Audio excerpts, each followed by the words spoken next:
Bonjour et bienvenue sur Voyage en français, le podcast qui vous permet de découvrir la France tout en apprenant le français. Je m'appelle Nathalie, je suis professeure de français et je vous invite à voyager avec moi en France et en français chaque lundi.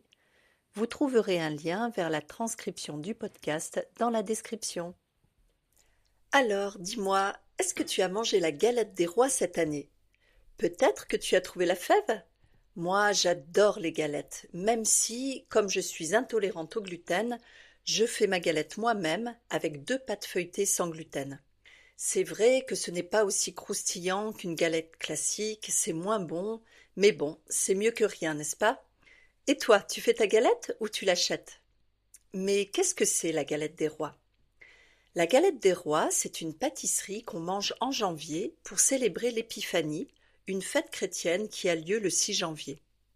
Mais aujourd'hui, c'est surtout une fête gourmande et conviviale. On mange la galette en famille, entre amis ou même au travail. Il y a 2 versions principales de la galette. La galette à la frangipane, c'est la plus populaire. Elle est faite de pâte feuilletée et d'une crème d'amande. Un vrai régal. Et le gâteau des rois qu'on trouve surtout dans le sud. C'est une brioche en forme de couronne décorée avec des fruits confits. C'est très différent, mais c'est très bon aussi. Moi, je préfère la galette à la frangipane. Et toi, laquelle te fait le plus envie? Mais parlons maintenant de la fève, cette petite figurine cachée dans la galette. Pourquoi est-ce qu'on l'appelle la fève? Eh bien, à l'origine, la fève était une vraie fève sèche. Aujourd'hui, elle a été remplacée par une petite figurine en porcelaine ou en plastique. Certaines personnes les collectionnent. On les appelle des fabophiles. Il y a aussi une tradition amusante pour partager la galette. Est-ce que tu la connais? Quand on coupe la galette, c'est souvent le plus jeune de la table qui joue un rôle important.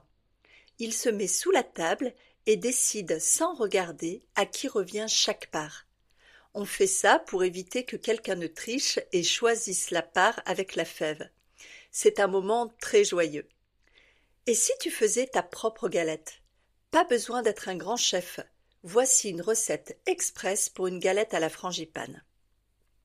Alors, pour faire ta galette, il te faut 2 pâtes feuilletées, avec ou sans gluten, 100 g de poudre d'amande, 100 g de sucre, 75 g de beurre mou et 2 œufs. Pour faire la frangipane, mélange dans un bol la poudre d'amande, le sucre, le beurre mou et un œuf. Ensuite, déroule une pâte feuilletée sur une plaque de cuisson. Étale la frangipane au centre en laissant environ 2 cm de bord libre. C'est le moment d'ajouter la fève dans la frangipane si tu le souhaites. Après, couvre avec la deuxième pâte feuilletée. Presse bien les bords pour fermer. Fais des petits dessins sur le dessus avec la pointe d'un couteau et badigeonne avec le deuxième œuf battu pour dorer. Enfin, mets la galette au four à 180 degrés pendant environ 25-30 minutes jusqu'à ce qu'elle soit bien dorée. C'est tout. Facile, non? Et voilà, c'est tout pour aujourd'hui. J'espère que cet épisode t'a donné envie de goûter ou de préparer une galette. Et si tu as mangé la galette cette année, écris-moi pour me dire quelle galette tu as mangée et si tu as été le roi ou la reine du jour.